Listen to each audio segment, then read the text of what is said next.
Yo, it's the DLLS Cowboys podcast. We will have multiple folks live from Oxnard. Our beat writer Clarence Hill and former Cowboy scout Bryan Broaddus both join the broadcast, and we are talking Dak, who is looking good early. All the things. Show starts, meow.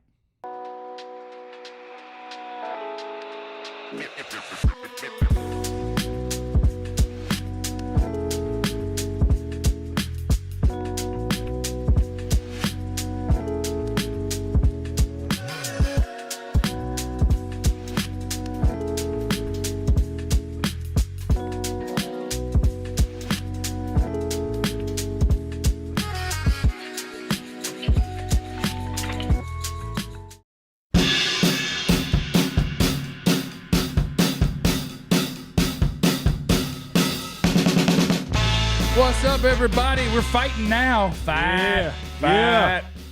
Remember that season when that was their thing? Fight. They had on the t-shirts. Just fight. We're fighting at Cowboy Camp. We're getting it now. Now we've officially started training camp. Welcome into today's broadcast of DLLS Cowboys podcast. Maybe rest in peace to Hulk Hogan. It looks like. Maybe. It looks like it.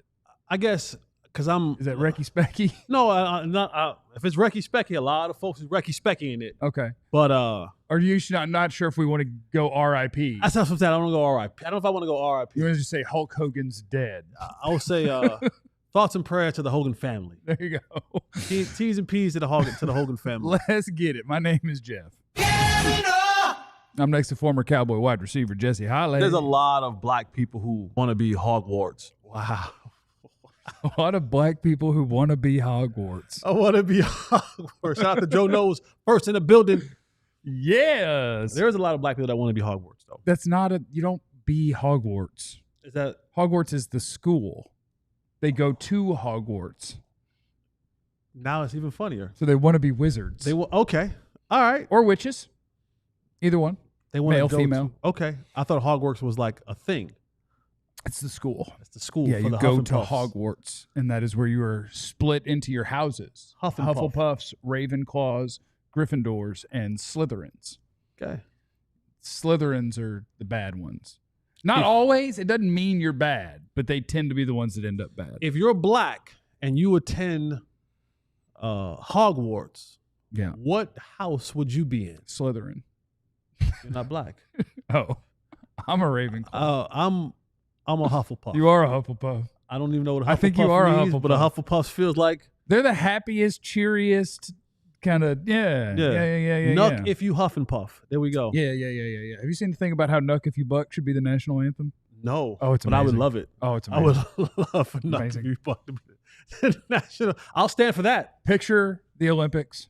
I don't remember the podcast this was on, but part of the point was, and this is the best part of the point, is picture you're on the podium. Yes. And Denmark got third in the pole vault, and you play their thing. Yeah. And then Poland got second, and then Nuck If You Buck hit. Because America If won. you put Nuck If You Buck on the I want to go play flag football just so I can go to the Olympics and win first place and we can have Nuck If You Buck as a national anthem. That's cocky. You wouldn't make the team. They're fighting. I'm 41, man. That's true. 41. We're fighting at Cowboy Camp. It started with, I think, tight They end. knucking and bucking and ready to fight. Sorry. I think it probably started because Tyler Neville is the tight end that got dump trucked on that play I was telling you where Sam Williams dump trucked somebody. And then the tussle was Tyler Neville and I forgot. But the tussle was Tyler Neville and somebody started it. Probably because he got punked. And then he was like, I got to do something. I got to do something. And it takes me to this question, Jesse Holley. Serious football question for you. Brian Schottenheimer wants to be tough, wants to be physical. He wants his practice to be tough and physical, even though we're not wearing pads yet. Eventually, that carries over into tempers flaring. Yes. How dost thou balance? It's a very, very thin line between wanting to establish this physical and nasty in a good way type culture and not walking yourself into fights at training camp. Because as training camp goes along, you've been there, you've seen how the dog, as a media member, you've seen how the dog days gets on you. And as a player, when you're there every single day, your family's not there, you don't have an outlet, you're practicing every day, you see the same stinky feet type dudes, you run the same plays over and over, that they're getting under your skin, the coach is screaming at you, your back hurt, your feet hurt, you're tired of eating the same cafeteria food. Like all of that begins to pile up and aggressions begin to mount. And so now when, one coach is screaming, finish the block, finish the play, run through the tackle, it's stirred up. And now you feel like, all right, dude, that's a little bit too much. And fights will break out. Yeah. And so now what you have to, I guess how you have to monitor in it, and I know that Schotty said yesterday in practice that, not monitor, but yes, monitor. Schotty said yesterday in practice that, next guy throws a fight, he starts a fight, I'm throwing him out of practice. Well, that doesn't always work. If Micah Parsons gets signed and is practicing and is blitzing up the middle, and gets in a tussle with Tyler Smith, right? You throwing him out of practice? No, like, that's where you run into it. You're like, okay, guys, look, the next one. You know what you do? You say that you caught it late and you throw the backup out. That's how it happens. Whichever defensive tackle didn't stop Micah from getting into a dust up, you're out of here. That's it. Like, that's how it works. And you throw them out, and then you go, I am serious. I am serious about this. You see these guys? They're out of here. They're gone. But you're never throwing Tyler Smith out. You're never throwing Micah out. You're never throwing CeeDee Lamb out. And God forbid if George Pickens gets into one, you're not throwing him out, right? Like, those certain guys you're just not throwing out. How you handle that is you scream at another guy who's throw out eligible. Yeah. You know what I'm saying? And there's only like 8 guys that aren't eligible. Right. There's only those guys. And you got starters that are eligible. 100%. Kyrie Elam could go to the locker room. He's playing pretty well. They might want to keep him out there. Okay, he might be graduating already. Yeah, he might be. I'm not saying about your team if Kyrie Elam's a top 10 player. If he's playing well, you don't want to set that rhythm up. But I'm just saying that there's a fine line between, and you kind of have to accept the good with the bad. Yeah. This is the part about being physical. If you're going to drive fast, you're going to get into an accident at some point in time, right? Like if you're anything that you do and you do it at a high rate and then you do it at an accel rate, you're going to have to deal with all the other ancillary things that come along with it. You're not going to develop a football team that is physical. And the only way to be, because we could talk about physicality, we heard that on the Mike McCarthy, right? And they're like, we're going to the playoffs and we're going to put pads on and we're going to be physical for a week. And I'm like, you can't be physical in a week. That's either in you or not. But this happens now. You develop the ability to be physical in training camp, but darn sure going to have to deal with some fights. And it's such a weird thing. And I know you're right that it's the fact that, but it's so early. So like doing it now is just kind of weird. It's not like you're tired of it or you're exhausted or anything like that. And it is a little bit strange to me because as somebody who did get beat up in a college football practice, I had a linebacker just whoop me. So you guys are always trying to project your losses on me because the linebacker whooped you up. Y'all think linebackers is going to whoop up on me if a situation comes down? I don't know. No, but I'm just saying I got beat up real good. But it's weird that it takes so little to snap into that mode in a practice when it would never cross your mind in a game. Well, except George. But like you're not going. That's a 15-yard penalty. You're getting ejected. Like I think Schotty should just enforce what he said, and no matter who it is. Like, look, out here, same rules as a game. If you do something that would get you thrown out of a game, you can't practice. And and that's what he said. And I'm not saying he won't do it, although we did say he won't do it.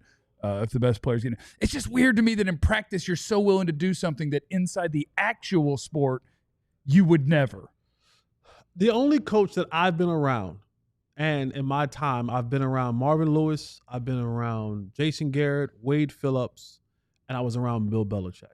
The only person that I for sure would put my life on the line and say that if he said it, he would do it, Belichick. That's it. Because I've seen him. Like I've seen him tell coaches, like to your point, I've seen him scream at coaches, get the F off the field. Don't talk to him anymore. If you can't do it in a real game, don't do it out here. Yeah. We are only practicing real game live situations. So, and I've seen him throw players out of practice. I've seen guys get cut on the spot. I watched the starting running back get cut on the spot because he didn't make the conditioning test. Like literally was going to be the starting running back. And it was like, oh, you don't want to condition? You want to come here out of shape? You're done. And that was it. So most coaches say it as a threat. There's only very few that I believe that would actually do it to the star player. in these type of moments because you know that you're so limited with the time that you have in training camp, especially now in the new age of football, that I can't afford to miss what if practice starts in the first team period, right? A fight starts in the first team period and I throw Micah out. So the rest of the day, I don't have no more Micah. I don't have no more CeeDee. I don't have any more. In a perfect world, Tyler Booker. And there's teammates that get into the locker room after practice and are like, what the hell, dude?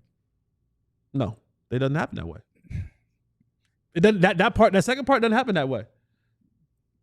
It should. It doesn't. It should. It doesn't. It just doesn't. They'll come in the locker room and be laughing. Like, damn, bro, they threw you out, huh? You're like, dang, he already showered up. And, yeah. You know what I'm saying? And they'll laugh it off. See, I probably would fight. Not if I was going to get cut. But I'd love to get out of practice. My favorite. And you might have some dudes, like, I'm not saying that this would happen, but I'm not saying that it's impossible that you might have a dude who's like a 10-year vet. Yeah, I'm tired today. And just like, you know what? I'm getting sent in. I'm out. Today's not the day. We will get to, we're 2 days into practices with no pads on. But what we can gather, we will have for you throughout the broadcast today. You mentioned Kaiir Elam is a name that keeps popping up as a guy that is performing and making some plays. We'll dedicate the fourth segment to a bunch of guys like that. We'll have Bryan Broaddus on in the third segment of today's show. That's in about 19 minutes. So we'll have the scout's eye of what's going on out there. But one of the other things going on is we're seeing a bunch of Joe Milton, which I do remember last year it was a lot of, look, Trey Lance is going to get all the preseason snaps because they want to see something from a guy who's never going to play for us and then leave when the season's over. But we're going to want to see a bunch of him. And before training camp, Schotty was talking about, with Dak, he doesn't love it, but we're going to dial it back. He's 32 or whatever. And that one kind of perked me up. And now when I'm seeing all of the Joe Milton reps, and I know the second team gets reps, I don't want to hear that Dak needs to be dialed back at all. I want my starting – I go back to the Tom Moore. We've talked about this quote all the time. If 4 goes down, you're effed. I don't want to practice effed. Right. I don't need Joe Milton taking time out of our practices where we don't practice enough as it is. But, are you hinting to me that you think something on Dak is going to get hurt? Let Dak practice. Let's just play. And that's the thing. Not that he's not practicing. He's practicing plenty. Right. But I want him taking damn near every snap. As he should. And the thing that – and this is Jesse being old dude, get off my lawn. I don't understand, especially in the training camp form, of how, because you have to, there is a such thing as getting your body conditioned for the job that you're going to do. Right. So if Dak is not moving and throwing, running in training camp, are those muscles getting used? Are those muscles getting acclimated to the speed? Because if all he's doing, because let's be honest, in training camp, there is the fact of the matter is he wears a red jersey in practice for a reason. No one touches him. No one should be around his feet. No one should be around his knees, right? And if he breaks containment, you chase, but you don't get close to him. And very so often, he's not in a full dead-on sprint. He's not breaking containment and running the ball down the field at top speed, whatever his top speed is. Hey, I'm just saying, as someone, do you think I could beat him? You know what I'm saying? No. Okay. No. You think you could beat him? Yes. Okay. I can. Okay. I think so. I'm gonna race you a training camp. Okay, let's do it. I'm gonna let you know. Let's do it. Let's do it. Let's do it. Let's do it. But for Dak, it's like Clarence has to run too, though. Okay. We'll get Thick Joe in there too. Joe will be there. We'll get Thick Joe in there. Any media that wants it. Any media. Oh, I'm winning that race. Okay. Any media. We can have a media race. I'm finishing top 2, and we're playing Nuck If You Buck on the podium. John, get Nuck If You Buck ready for the race at training camp that we're going to win for DLLS. I don't know what that is. You don't know Nuck If You Buck? Nope. Well, if you can find a clean version, well, I don't think we need to play it. I don't think any version will fly, unfortunately. Yeah. It is it's a hip hop song. Yeah. It's an anthem. And it's an aggressive hip hop song. It's an anthem that could lead to tussles. Yep. You want to have friends around when it plays. But for Dak, man, you got to practice. You got to practice him a lot. I know that you want to see what Joe Milton is as a player. You want to get him kind of. Joe Milton has all of the arm talent where he lacks his decision making, reading and uncovering coverages and knowing where the ball. Quarterback, yeah, the quarterback stuff. So I know that you want to get him in there, but let's be honest, man. Like this thing hinges on the legs, arms, shoulders, fingers, hands, everything of Dak Prescott. He needs to practice. He needs to practice a lot. He needs to get his body in shape. There needs to be the chemistry and camaraderie between he and CeeDee Lamb and George Pickens and the tight ends and the offensive line. Like I don't want to see his productivity be limited in any way, shape, or form in practice. Don't. I hate that we're taking guys off the field now more than ever. Get ready, and it's already less than ever. Like, they don't get touched. Like Austin has a question, Jesse. Could you beat Dak if he gets a 3-yard? And I would say it was more 4.5. 3-yard head start. See what I did there? Could you Whitner Dak? Yes. Dak's slow. Dak. I know we make jokes about Dak being the black Kirk Cousins, but no, we don't. That was a fake quote. For him to be a black quarterback, he ain't the swiftest of feet. You know what I'm saying? She said, "Nuck if you buck" is the hood version of Cotton Eye Joe. And let's hit the super chat before we get to Clarence Hill, who is live out in Oxnard. Eric is in here. Week 1 better be the Dak, Lamb, and Pickens show. I need the Lamb and Pickens celebration in Philly. Wait for week 2 to run the ball. Oh, we could give you the CeeDee and Pickens celebration, which we're going to need to see a lot of that this year. It needs to be everything. You want to hit them with the Dak and Pickens, or the CeeDee and Pickens celebration here? You see some of that action? Yeah, that was a lot. Yeah, the helmet thing wasn't a firearm display, was it? It's and then the end of it is the Ja Morant grenade throw. Oh, we're gonna be in trouble. Yeah, we're getting fined. We're gonna get fined. We're getting fined. We're going to shut this one down. Yeah. CeeDee said in his presser that he doesn't think they're going to get fined for it, but if they do, he said he will pay it. Okay. Well, I need that kind of money. I need that kind of money. Where it's not if they fine me, I'll stop. It's if they fine me, I'll pay it. Yeah. Coming up next, our very own Clarence Hill is live out there in Oxnard, California. Cowboys training camp. We'll get you the very latest, all the scoops. It's next. Vegas, here we come. Viva Las Vegas. And we want you to be there with us. We are taking this show on the road. The Cowboys, they play a Thursday night game against the Raiders, and we will be there all week long. We'll be doing our shows, and you need to be there. But here's what you need to do. If you want to be a part of this spectacular event, if you want to go to Club Pop and be in the Lotion Lounge, then you have to hit up our friends at True Fan Travel. And in this package, it includes tickets. Take it to the game. 3-night stay at a luxury hotel. You'll have access to all the events that we have there. The VIP events, all of that. And then you get to hang with us. Like, that is probably the creme de la creme of it all, that you get to kick it with us in an unfiltered version of ourselves. I am very filtered on the show. I, at sometimes, am very filtered on this show. But head over to True Fans and sign up today. And we'd love to see you in Vegas, man. Come on. What happens there stays there. What time is it? Vegas. That's Shout out to my guys at Branded Bills. You guys want to see that? That's my hat. That's my Branded Bill. You can't, because of the lighting, you can't really see that it says DTX and then Dallas through there. But I like the hat. I like it a lot. I got some hats and some T-shirts from our guys at Branded Bills. It's wonderful products. Whether you need your snapbacks, you're a trucker hat guy, a fitted hat guy, beanie guy, you need some T-shirts, Branded Bills has you covered. Performance, style, check. And if you have a brand and you wanted to stand apart from the crowd, Branded Bills has you covered with the best custom headwear. You can start your order, and their dedicated team's going to help you create the exact custom apparel that you need. They also have a partnership with 40 colleges as a part of their campus collection that includes TCU, Texas Tech, and Texas. So take yourself on over to brandedbills.com. It's pretty sweet. It's good stuff. I like it a lot. Get on over there, brandedbills.com. Use the promo code BB. DLLS. You get 15% off your first order. It is the DLLS Cowboys podcast, and we're going to travel on out. We need you to hit the like button, by the way. 94 is not the number we're looking for, although salute to DeMarcus Ware. We are looking for 207 today is the number we're looking for in likes.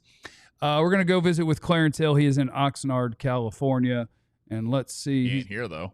Oh, does he even know that he's on the show today? I mean, I tagged him on a little messaging client there, so... Don't worry, I'm on this. Watch this. We should have noticed when he wasn't in the chat at the start of the show that he wasn't connecting. Yeah. Are you calling him live on air? Yeah. I love it. Oh, hold on. He's joining. Oh, he's joining. He's joining now. Okay. All right. Never mind. All right. I thought it would have been way more fun to have him, because then we about to nuck if you buck, Clarence. You don't have to see him. Oh, look at this setup. I like this. They got our setup out there? Is that our setup? Whoa, hello. Oh. Clarence Hill. What's up, Club Pop? How you doing, buddy? What's up, guys? How you doing? Oh, you're coming through clean. I like that. I like that. You Your look picture good looks today. Your picture looks good and everything. Okay. Yeah, looking good today. I'm using my phone, not my computer today. How you guys doing?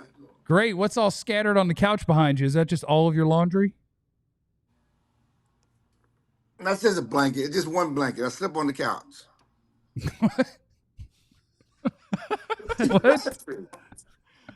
Why It's a blanket. You were true to you, man. Why are you sleeping on the couch? Because the bed's too low. I mean, you know, everybody, it's like I'm at an Airbnb, man. I'm not at a hotel. The bed's real low. You know, they ain't got a real mattress. I mean, don't make me don't get me started. It's okay. All right. What's your headline today? What are you chasing down? What we got going on? Yeah, I want to hear Schotty in charge. You know, he took charge yesterday. Don't like the fighting when he wants a physical AZZ camp, as he said, first day one. But just talking to some people, when the camp is about competition, you have so many people trying to prove themselves on 1-year deals. Last year the contract, so many young guys. You're gonna get people trying to impress. You're gonna get physicality. You're gonna get people on the edge. And so, I mean, the fact that the Cowboys have had fights or near fights the first 2 days of camp without pads, that's unusual. Usually it's when the pads come on and you've been going against each other for weeks and you're tired of each other. But to have fights the first 2 days, that's crazy, Jesse. Yeah. So he also threatened Schotty that he'd throw some folks out of practice. What are your beliefs that if a fight is started by, let's say, when Micah Parsons signs and he's in practice, is he throwing Micah Parsons out of practice? Is he throwing Tyler Booker out of practice? Is Tyler Smith getting tossed out of practice if he starts a fight? Well, I think he said throw punches thrown, and that's what it was, punches being thrown. I mean, Marquise Bell threw some punches that hit his own teammate. Attaboy. I mean, obviously both of them were teammates, but his own defensive mate. So it was two defenders against one other offensive guy, and Marquise Bell was throwing punches. And Troy Pride he was one. After the fight, is one guy getting attended to by the medical guys. I know it's not funny, but it was because he was punched by Marquise Bell in the back of his neck. Wait, that was friendly fire? Yes. What? Was this the fight that took place on the sideline? Oh, was that? Yes. That's good because thanks to you, we have a great angle. Well, technically, you'll be in the frame. Okay, yeah, we have a great angle of the fight. There's Clarence Hill getting ready to record the fight. Man, I was watching the play down the field, which is crazy. You weren't watching no damn play in the field. You're looking at your phone. Run the first one again. This is Joe Hoyt's video of the fight. Clarence is looking at his phone. I was watching the play down the field. There's a lot of stuff going on. The fight's over by the time you get your phone set up. You're right.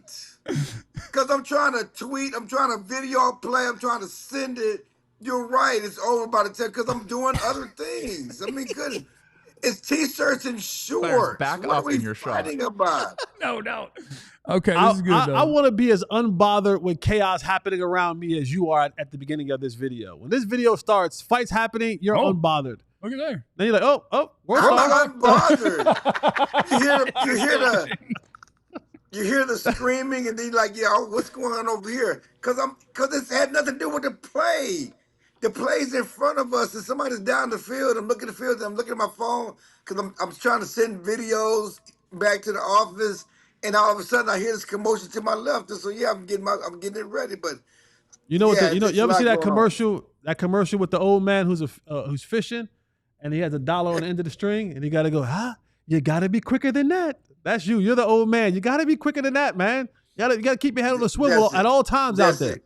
Jesse, my head is on the swivel, sir. Don't do that. Don't do that. My head's on the swivel. There's a lot going on. Stembo said Calvin had his phone ready. Calvin did Stembo not. said Calvin had his phone ready. That's fine. Good. Joe Hoyt had his phone ready too. We tease Clarence, but Clarence is literally the best beat writer in the world and the best beat writer covering the Cowboys, because if you're the best beat writer in the world, then by default you would already be the best. I know it's 2 days of practice without pads, and so what can you learn about an individual player probably not a ton. But George Pickens 2 days in, what are the reviews? Well, it's the same reviews. I mean, I think that he said the right things. I asked him yesterday, and he said that he's trying to put the right foot forward, and he's intentional about that. And obviously, we all know when you got a history where everybody's going to wait because you have to prove it over and over and over again, and everybody knows about the Pittsburgh stuff. But just talking to, Schotty and talking to Dak, he talked about it before, and even CeeDee. I don't know what y'all heard in Pittsburgh, but that's not the guy we got here. And it's interesting because the other day he was talking about, people talking about his personality. And he said, well, I'm not a princess on the field. And I let that go. I let that go. Then the walk-off, I said, I started to say, are you a princess off the field? He said, as soon as I said it, I knew I was going to jump on it. I said, yeah, I let that go. It was a layup, though. I said, I let that go. When you say you're a princess off the field. Because I'm not a princess on the field. And he showed that. I mean, he cracked a little bit when he ripped the Steelers' offense. Because I asked him about the excitement playing with Dak and running a complete route tree and not just being known as a deep ball contested catch got down the field. And he said, I'm looking forward to running the real offense, running better plays or something like that. So I said better plays. So forget my route tree to show you kind of receivers I am. I know that. Just give me some better plays. And so that has not gone over well in Pittsburgh.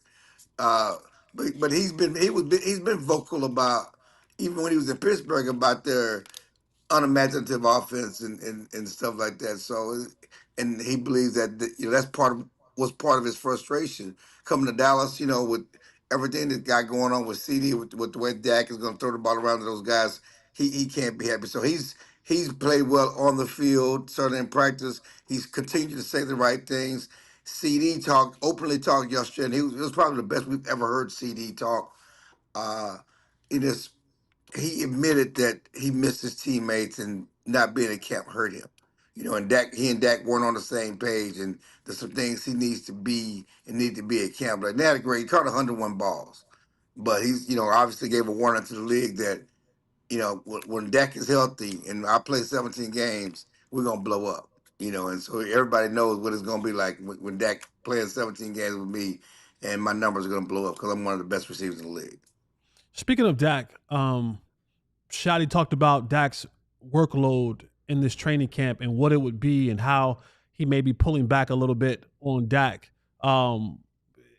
Is that something that when you talk with Dak or people around that situation that's, conducive to Dak and his success in this team? What are they trying to hold Dak back from was limiting him in these certain practices? Well, he's 31. And Schotty was just talking about his age. He's getting older, and we're going to treat him like an older player. He doesn't need to, throw 300 balls in practice.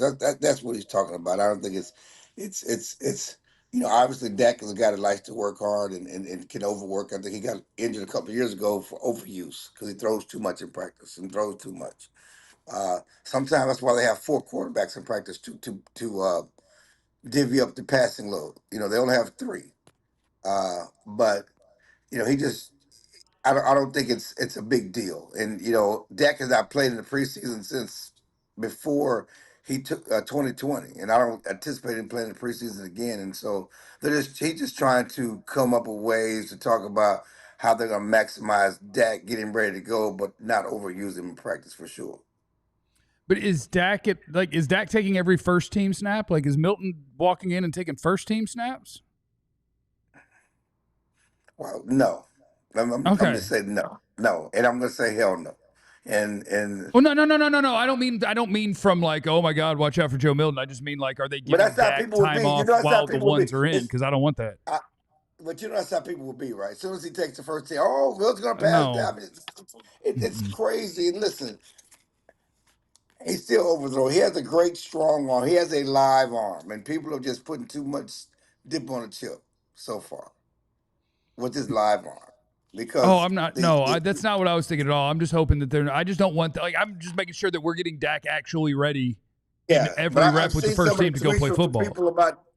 I've seen some tweets from people about Milton, and I'm like, come on, guys, let's there's no chance. Dak is the quarterback, but yeah, no, Dak is taking all the first team reps. Milton is taking the second team reps, and Will Greer is getting crumbs. But there's already a clear delineation of due. Oh. Somebody calling him? Is that Michael Irvin? No. Somebody was trying to call, and I was trying to cut it off. I hit the wrong button. But anyway, who was it? Who was it? Nobody in particular. Michael Parsons. Michael Parsons. But anyway, Milton is taking the second team reps, clear second team reps, and is Will Greer who's getting the crumbs right now. All right. We appreciate you, Clarence. We'll talk to you tomorrow. Have a good time. Take care of the rudder room for me till I get there. No problem, guys. Appreciate you. I don't know if he publicly tweeted or if he just texted me, but I know he has already been to the rudder room. I can confirm. I don't know if I'm talking out of school. I bet he posted it somewhere. I don't know. He sent that to all of us. Okay. Just to us, though? Yes. Oh. Did that place stink like they say it does? A little bit. Like number one. A little bit. It's kind of nasty. It's kind of perfect. Coming up next, the great Bryan Broaddus, former Cowboy Scout, is going to join us. We'll get the Scout's eye on everything that's going on in Cowboys training camp, and that is indeed next on the DLLS Cowboys podcast. Right now, you can get $350 off some brand new flooring. $350. Here's how you do it. You head over to EmpireToday.com/DLLS. Use that promo code, and then you begin the process of getting some new flooring in your home. You always want to make sure your home is looking the best. Every time you have company over, we're getting to that point in time where the NFL season will be starting off. You'll be having some football watch parties at your crib. You don't want to walk in and your crib, your floor of the house looks terrible. So go to Empire Today. They have all the right people to get you what you need. You can go online. In fact, you don't even have to leave your home. You can go online. You can take a picture of the room that you want to have new flooring in. You upload it, and then you can move about what you want to put in that for you. See, it look like with carpet, with vinyl, with laminate, and even the good stuff, the wood. But you got to act fast, man. Head over to EmpireToday.com. Use the promo code DLLS and get $350 off some new flooring. And they will be proud of you at Monarch Money for saving that $350. Monarch Money is here to help you take care of your finances. You know, get everything squared away, help you get incredibly filthy rich and wealthy. I don't know if that's an official copy point, but they are your financial command center. It's a nice way to combine all of your different things in one place. All your accounts, credit cards, investments, all in one place. You always know where all your money stands without the hassle. If you don't have a clear financial picture, your financial dreams can feel out of reach. Let our friends at Monarch Money take care of you.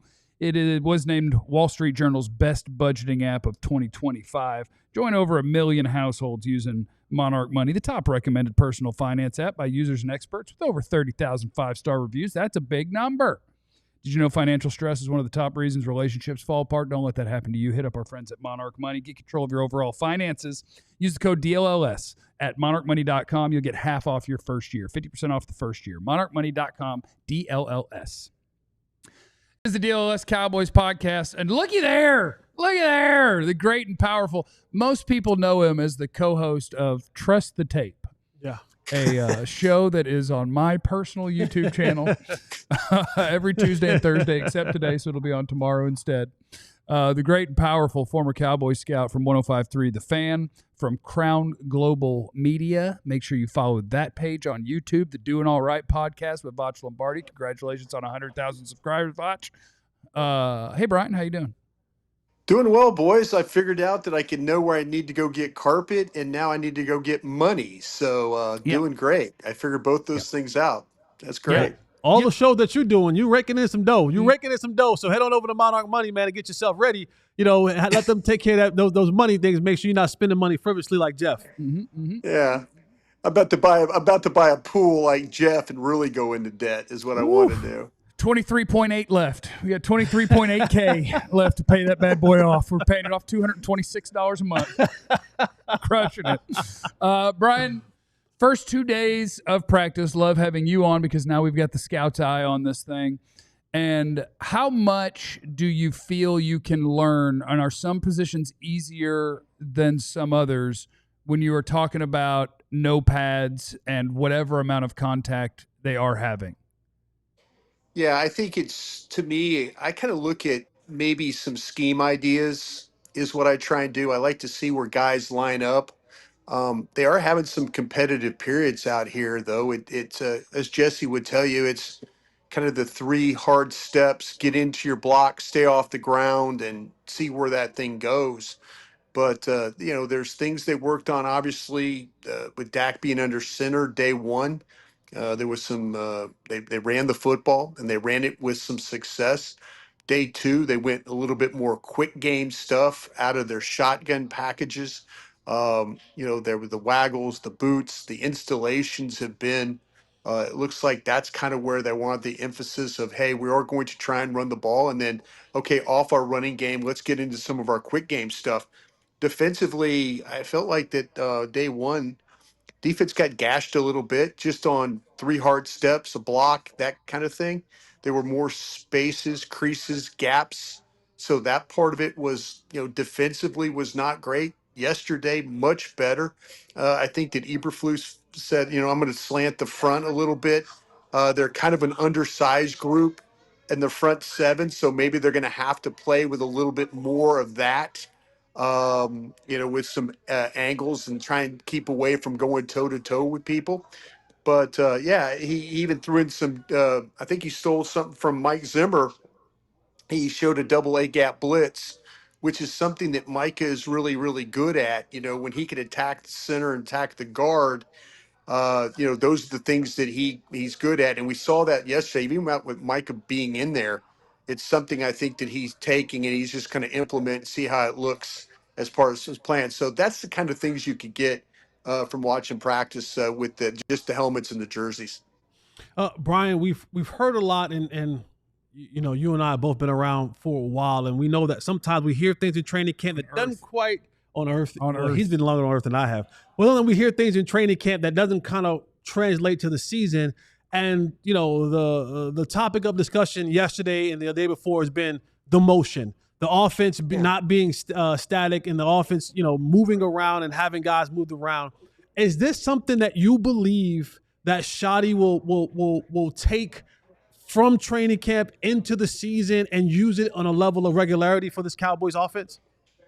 Yeah, I would hope so. We've seen some of the better teams in the National Football League offensively be able to use motion to their advantage, and especially when you can, and Jesse, you can explain this to your listeners too, is the ability they trade, like getting 12 personnel and trade. So they line up with the tight ends to one side, and then they trade the formation, and then as they make the move, and then they make another move behind that, so you have a trade and then a motion and then a motion and then another motion behind that. And so that's kind of some of the stuff that they were doing. Yesterday's wrinkle, if you want to say, was just to maybe give the quarterbacks a better understanding if man or zone. It was the back in the backfield motion out, then motion back to the spot. So first day was more trading and motion. Yesterday was more back motion where they were able just to kind of give the quarterbacks some read. You always hate that when they talk about, oh, we need to be this offense that's diverse and all that, and then they don't. They do the same damn things over and over and over again, and it doesn't affect them in any way. But hopefully with Schottenheimer, he's kind of looked at some teams in the offseason, the power running game teams. I think that's what this team's going to try and be with the use of with the use of Hunter Lipke, the use of Span Ford, the use of the multiple tight ends, the fullback. I think this team is going to try and be a little bit like that, more gap scheme, push on you, and then let the backs kind of make cuts off that. But these are all things they talked about, and at least in the first day and a little bit in the second day, we saw what they were going to work on. So in that power running game, the two veteran running backs that they brought in, who are, my understanding at least is, and you can confirm, splitting kind of the first team reps, Javonte Williams and Miles Sanders. Are you able to tell at this point if they could surprise us in terms of having more than what it's looked like they've had the last year or two?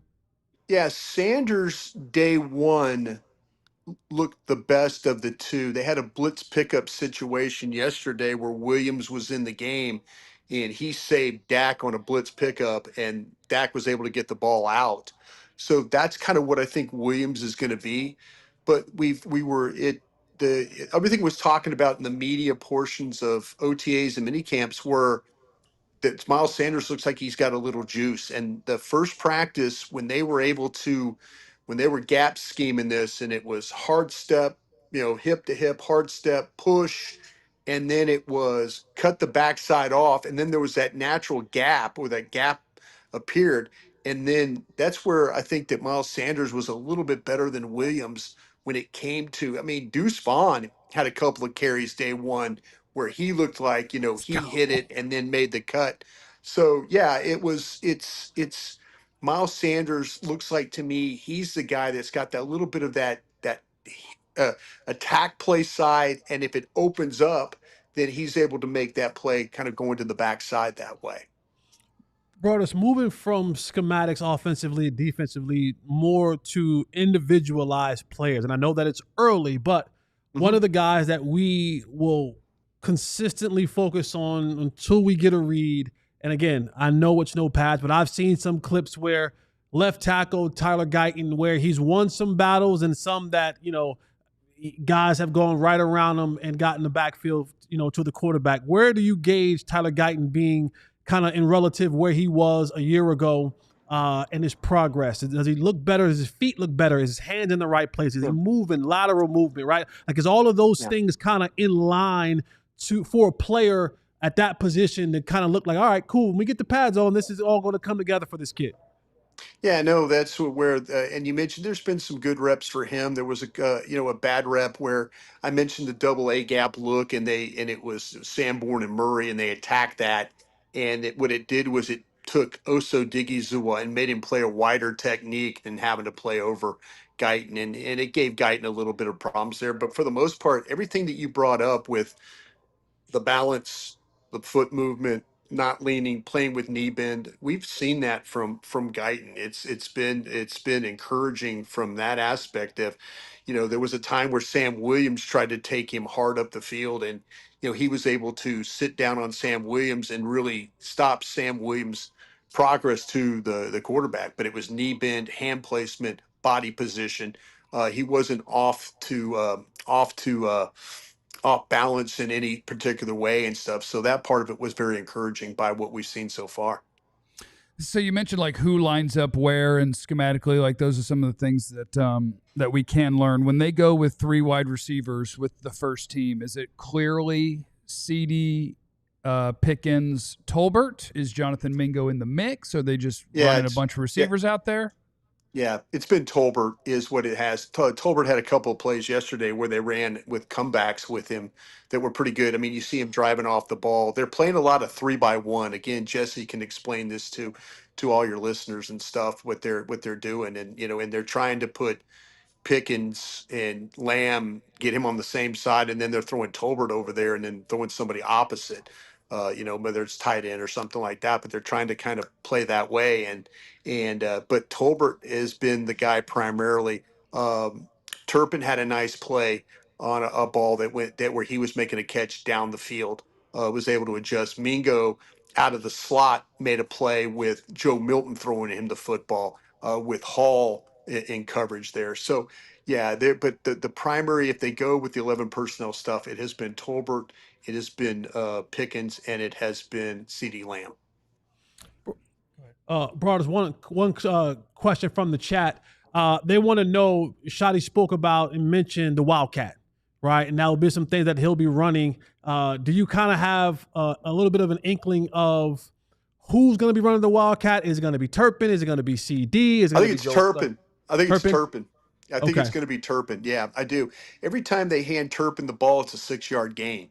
And he's got this ability to, for a smaller guy, he's able to attack, and he attacks quick. And my gut feeling is it's going to be him. I saw during the media portion of minicamp where they worked CeeDee Lamb in the backfield as well. They handed him the ball before, but I think your Wildcat quarterback's going to be Turpin. Brian, we appreciate you. Make sure that you're following Brian on all of the different platforms. The most important one that I encourage you to make sure you're following right this second is not Trust the Tape. It is Crown Global Media on YouTube, as that one is just getting going, and it is Brian's baby. So get up in there and enjoy that. Brian, thank you so much, and I'll talk to you tomorrow morning on Trust the Tape. Sounds good, boys. Thank you for having me on.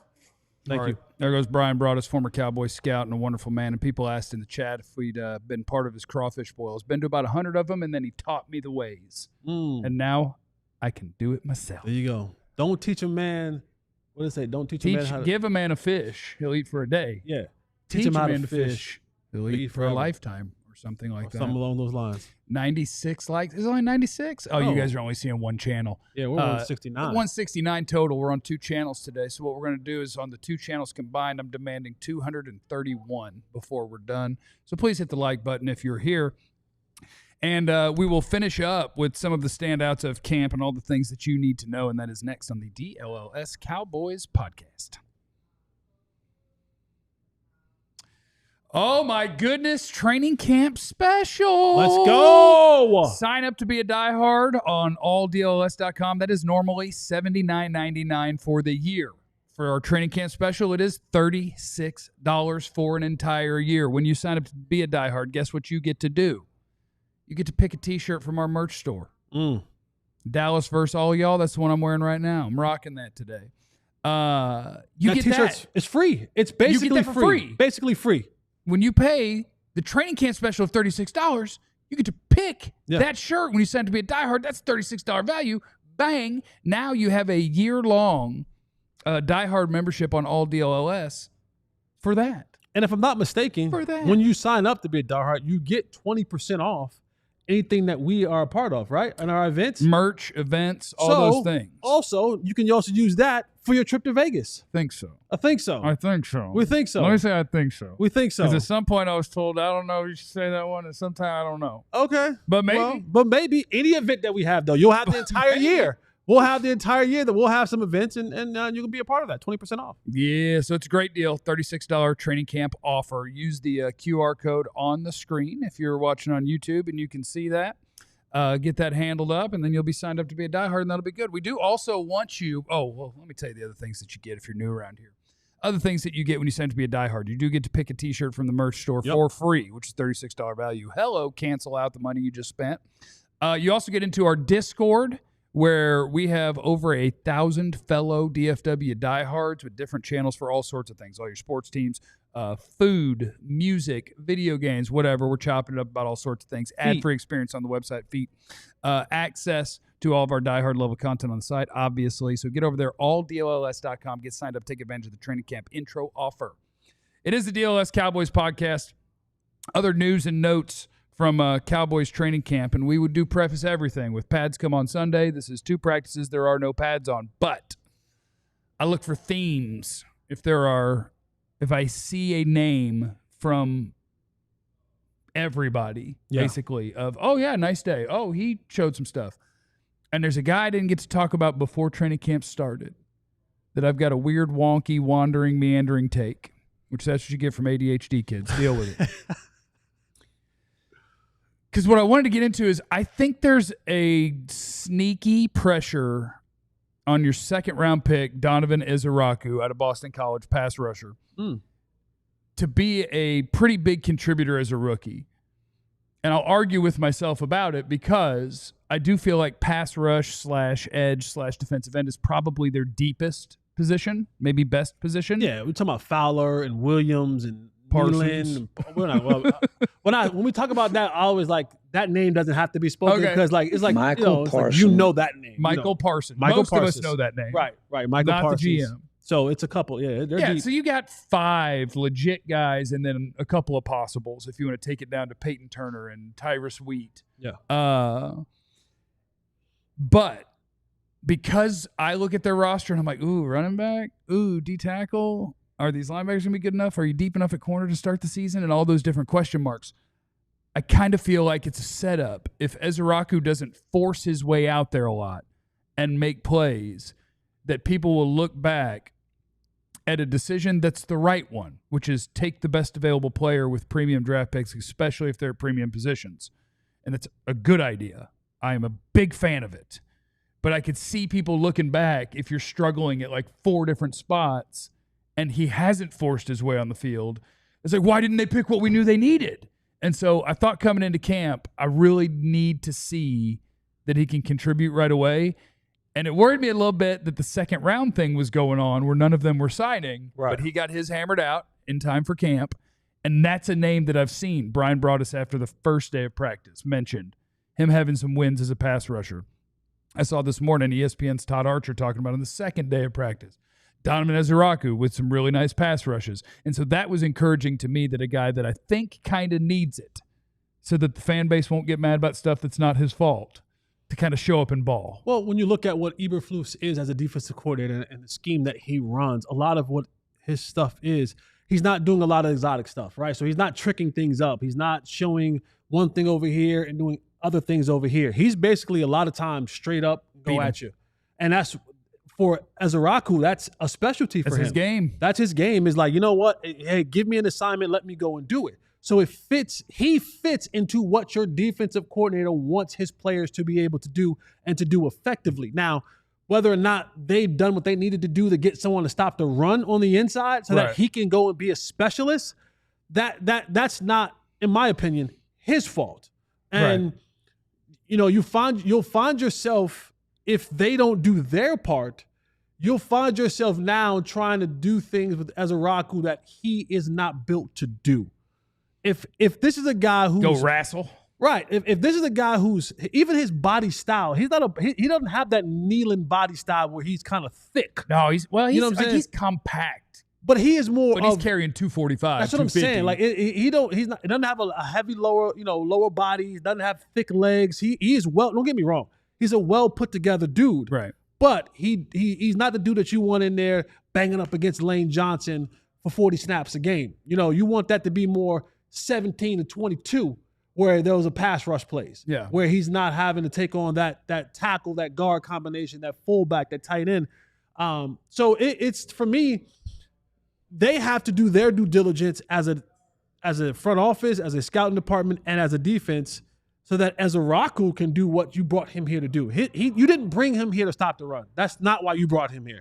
You brought him here because what you want to happen is you want to get to a point in time in the game where you have a pass rush specialist on one side, and then you have the lion on the other side, and you say, quarterback, you got 0.2 seconds to get this ball out your hand. If not, they're coming. What's the best 4? And I'm not going to say NASCAR because you don't allow it. Don't say NASCAR. That's already been used. Ezeraku, Parsons, Osa, Fowler. To me, it would be Sam. It would be Ezeraku, Osa, Sam, Parsons. Just get him to 3rd and 8. Let's have fun.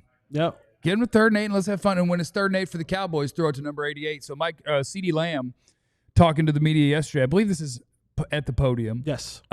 He does have, if you were wondering, say we talked about now, y'all keep talking about George Pickens, and CeeDee and him could be best friends, but I know receiver brains. No, you keep talking about somebody else. Yeah, they told me I was hating. They said, "Oh, Jesse," I said, "No, that's not how receivers work." Yeah, we like him, but don't y'all forget. You keep talking about somebody else. CeeDee Lamb has a reminder. That's for you, John. I feel like the league knows what happens when I'm healthy and I have Dak for a whole season. But if you don't, I will happily show you what it's going to be like this year. Honestly, I'm a dominant receiver. I don't like to speak highly of myself, but I can't wait to show you guys. Yeah, I'm pretty good. You know what that reminds me of? I'm pretty good. There was a clip. It's an NBA clip of Kevin Durant when he was with the Warriors. And they were like questioning some things, and Kevin Durant sits there and he goes, I'm Kevin Durant. Y'all didn't know? I'm Kevin Durant. You know who I am, right? You know who I am, right? I'm Kevin Durant. It's basically saying, wait, I am the best at what I do. Yeah. And that's what CeeDee was basically saying. Listen, in a quiet yet subtle and CeeDee way, he said, I'm happy to have George. Glad George is a part of this program. So glad that he'll be opposite from me. But make no mistake about it, guys. I'm him. I'm so him. I'm him in every sense of the word him. I'm him a thee. I'm him a thee. Whatever pronoun you want to use, he's him. And he said, I'll be glad to remind you all very soon. If I'm healthy and Forrest healthy, you know who I am. I'm Kevin Durant. I am one of the most lethal scorers. I'm one of the most lethal route runners in the National Football League. Please. And you always have to, like, this is my personal opinion in life. It's the person who is really calm that'll say, I'll kill you. And they're not loud about it. And they're not like, because the one is like, I'm like, shut up. You're talking. You're talking. You're remember the guy who was on the golf course? And he was like being like, he's like, and the other guy was like, man, get out of here. Hit the ball and get out of here. And the other was like, and then he grabs him, he's hitting him like, bang, bang. And it wasn't the loud dude. The loud dude got punched out. It was the quiet dude who happened to be a former NHL player. It happens, yeah. It'll happen. He got punched out on the golf. Like, that's CeeDee Lamb telling y'all, listen, don't fool yourselves. 88 is still him. He is still the dude. And he'll gladly show you. Mo said he sounds like the final boss in a video game. Yeah. Yes. It is. If somebody's screaming at you and talking about being violent, you're like, yeah, okay. Yeah, but if somebody very calmly is like, we can handle this over there. Yeah. Away from these people. I'd be like, you find apologies. I'm good. You find ways to get out of that. I'm about to scream at you a little bit and get people to pull me out of here. Yeah. That's what I'm about to do. No, but I loved it. Like that got me excited when CeeDee sits up there and he is not a person that talks highly of himself in that manner, right? Like he doesn't come out and say things like that. Well, maybe on the field. Well, that's different. Right. You all off know the field, he's there's very two different personalities, right? When you step on the field, you transform into this different person. Yeah. But off the field, CeeDee's very, very demure, very low key, very calm, very introvert type of person. But when he sits in that podium, arms kind of like, hands folded, arms up, and he goes, I'm him. Mm-hmm. And you guys know, and if you forgot, because the talk has been about George Pickens around here, and I'm cool with that. But if you happen to forget, yep, I will gladly show you guys in September. Dro knows I always say aunt, but now I'm self-conscious because I feel like most people say aunt. It is aunt. My aunt's a prison guard. She says, always watch out for the quiet guy. Yep.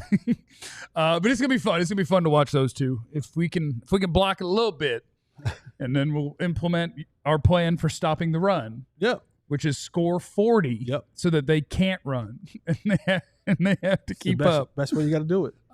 Freak Jesus, Kerry Matthews is in the super chat.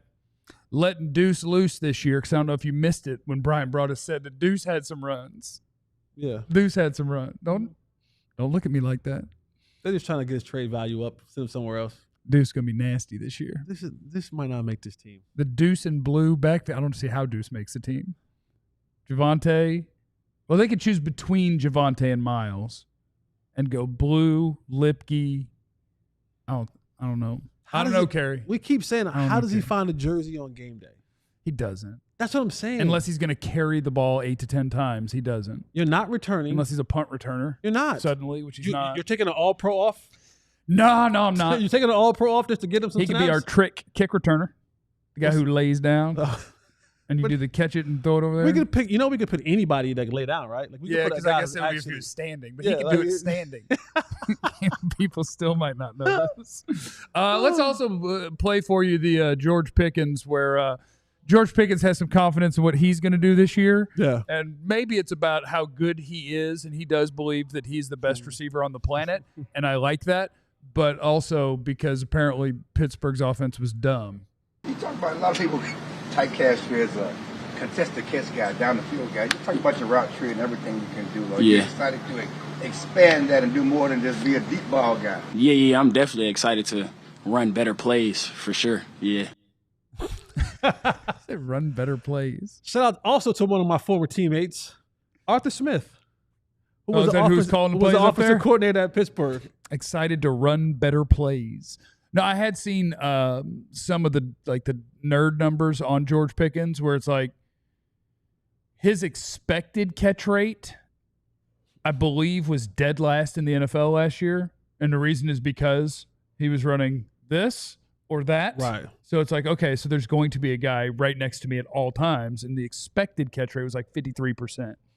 And then his catch rate over expected was like 6th in the league, despite the fact that he was doing it on only covered plays. Like other people are getting to do that in a multitude of ways. His is, will you take it away from that guy? And not to stereotype, but like, all of the negative things that they say about George Pickens.